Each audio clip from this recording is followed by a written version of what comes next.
ओम शांति। आज का विषय है ईश्वरीय प्रेम में समर्पण। ಇವತ್ತಿನ ವಿಷಯ ಇದೆ ಈಶ್ವರೀಯ ಪ್ರೀತಿಯಲ್ಲಿ ಸಮರ್ಪಣೆ, ಅರ್ಪಣೆ ಆಗೋದು. ಅರ್ಥಾತ್ ಭಕ್ತಿ ಮಾರ್ಗದಲ್ಲಿ ಹೇಳ್ತಾರಲ್ಲ, ಬಲಿ ಆಗೋದು, ಭಗವಂತನಿಗೆ ಅರ್ಪಣೆ ಆಗೋದು, ಈಶ್ವರೀಯ ಪ್ರೀತಿಯಲ್ಲಿ ಅರ್ಪಣೆ ಆಗೋದು ಅಂತ. ईश्वर से सच्चा प्यार करने की कला सीखना ये भी एक उत्पन्न करने का लक्षण है. सीखना या उत्पन्न करने का लक्षण है. ಅಂದರೆ ಈಶ್ವರ ಪರಮಾತ್ಮ ಜೊತೆಲೆ ಸತ್ಯ ಪ್ರೀತಿ ಇಟ್ಕೊಳ್ಳೋದು, ಈ ಕಲೆನೂ ಸಹ ಕಲಿಯೋದು, ಮತ್ತೆ ತನ್ನ ಜೀವನದಲ್ಲಿ ತನ್ನ ಮನಸ್ಸಲ್ಲಿ ಉತ್ಪನ್ನ ಮಾಡೋದು, ಉಂಟು ಮಾಡೋದು ಒಂದು ಲಕ್ಷಣ ಇದೆ. यह एक प्रकार से पर्वत की ऊंची चोटी पर चढ़ने के समान है. यात्रा के आरंभ में धरातल पर आपका पैर यदि फिसल जाए और आप गिर पड़े तो ये इतना खतरनाक नहीं होता है, लेकिन आप जितनी अधिक ऊंचाई पर जाते हैं मार्ग और ही अधिक तंग हो जाता है, और यदि ऊंचाई से पैर फिसल जाए तो 100 गुना अधिक चोट लग सकती है. ಅಂದ್ರೆ ಹೇಳ್ತಿರೋದು, ಇದು ಒಂದು ಪ್ರಕಾರದಿಂದ ಬೆಟ್ಟದ ತುದಿ ಮೇಲೆ ಇರೋ ಸಮಾನ ಇದೆ. ಈಶ್ವರ ಮೇಲೆ ಸತ್ಯ ಪ್ರೀತಿ ಇಟ್ಕೊಳ್ಳೋದು, ಈಶ್ವರ್ಗೆ ಪ್ರೀತಿ ಮಾಡೋದು ಕಲೆ. ಇದು ಒಂದು ರೀತಿಯಿಂದ ಬೆಟ್ಟದ ಮೇಲೆ ಏರೋ ಸಮಾನ, ಬೆಟ್ಟಗೆ ತುದಿಗೆ ಮುಟ್ಟೋ ಸಮಾನ ಇದೆ. ಆ ಯಾತ್ರೆಯ ಶುರುವಲ್ಲಿ, ಆರಂಭದಲ್ಲಿ ಒಂದು ವೇಳೆ ನೀವು ಜಾರಿದ್ರೆ, ಅಂದರೆ ಕೆಳಗಡೆ ಜಾಡಿದ್ರೆ, ಏನಾನ ಸ್ಲಿಪ್ ಆದರೆ ನಿಮ್ಗೆ ಅಷ್ಟು ತೊಂದರೆ ಆಗೋದಿಲ್ಲ, ಅಷ್ಟು ಪೆಟ್ಟು ಬೀಳೋದಿಲ್ಲ.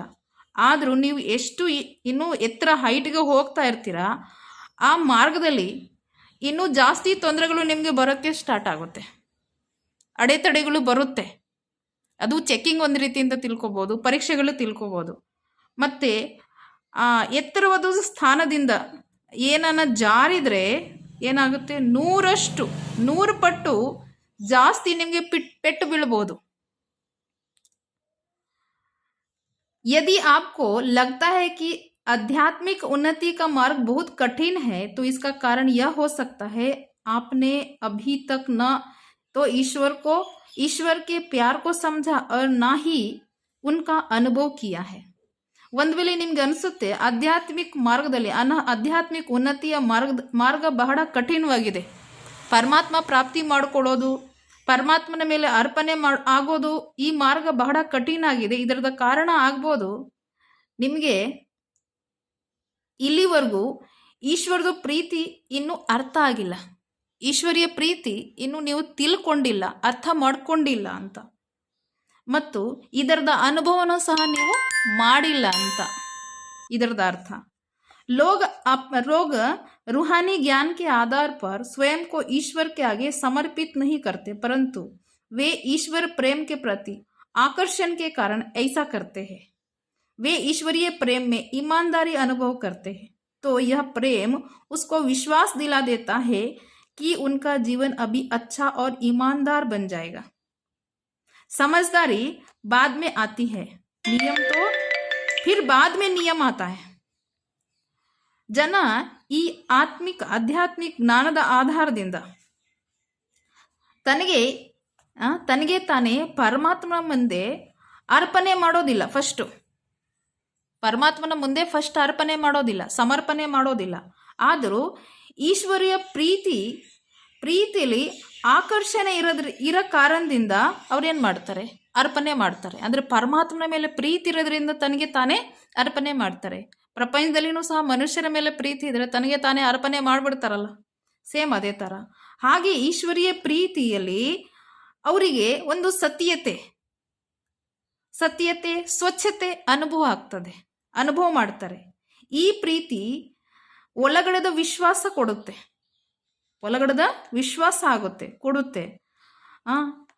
ಇದು ನಮ್ಮ ಜೀವನ ಇನ್ನೂ ಚೆನ್ನಾಗಾಗುತ್ತೆ, ಇನ್ನೂ ಸತ್ಯವಾಗಿ, ಇನ್ನೂ ಆನೆಸ್ಟ್ಫುಲ್ ಆಗುತ್ತೆ, ಇನ್ನೂ ಪ್ರಾಮಾಣಿಕವಾಗುತ್ತೆ ಅಂತ ಅವರಿಗೆ ಒಂದು ನಂಬಿಕೆ ಬರುತ್ತೆ. ಮತ್ತು ಆಮೇಲೆ ಏನು ಮಾಡ್ತಾರೆ, ನಂಬಿಕೆ ಬಂದ ಮೇಲೆ ಪರಮಾತ್ಮನ ಮಾರ್ಗದಲ್ಲಿ ಪರಮಾತ್ಮನ ನಿಯಮ ಅನುಸಾರ ನಡೆಯೋಕ್ಕೆ ಅವರು ಸ್ಟಾರ್ಟ್ ಮಾಡ್ತಾರೆ. पहला अनुभव प्यार है. यह तभी हो सकता है जब आप स्वयं को परमात्मा का बालक बन जाते हो. परमात्मा का बालक समझकर अनुभव करते हो। परमात्मा एक आदर्श माता पिता के रूप में अपनी अनंत निस्वार्थ प्यार के साथ आपको अपनी गोद में बिठाकर अति प्रसन्न होते हैं। ಈ ಪರಮಾತ್ಮ ಪ್ರೀತಿ ಫಸ್ಟು ಅನುಭವ ಪರಮಾತ್ಮ ಪ್ರೀತಿ ಆಗೋದು. ಇದು ಯಾವಾಗ ಆಗ್ಬೋದು? ಯಾವಾಗ ನೀವು ತನಗೆ ತಾನೇ ಪರಮಾತ್ಮನ ನನ್ನ ಮಗುವಾಗಿದ್ದೇನೆ, ಪರಮಾತ್ಮನ ಬಾಲಕನಾಗಿದ್ದೇನೆ ಅಂತ ಅನುಭವ ಮಾಡ್ತೀರಿ, ಫೀಲ್ ಮಾಡ್ತೀರಿ. ಆಗ ಪರಮಾತ್ಮನ ಆದರ್ಶ, ಪರಮಾತ್ಮರವರು ಆದರ್ಶ ತಂದೆ ತಾಯಿ ರೂಪದಲ್ಲಿ ನಿಮಗೆ ಸಾಗರಷ್ಟು ನಿಸ್ವಾರ್ಥವಾದದ್ದು ಪ್ರೀತಿ ಜೊತೆಯಲ್ಲಿ ನಿಮಗೆ ತನ್ನ ಮಡಿಲಲ್ಲಿ ಕೂರಿಸ್ಕೊಂಡು ಅತಿ ಪ್ರಸನ್ನರಾಗ್ತಾರೆ.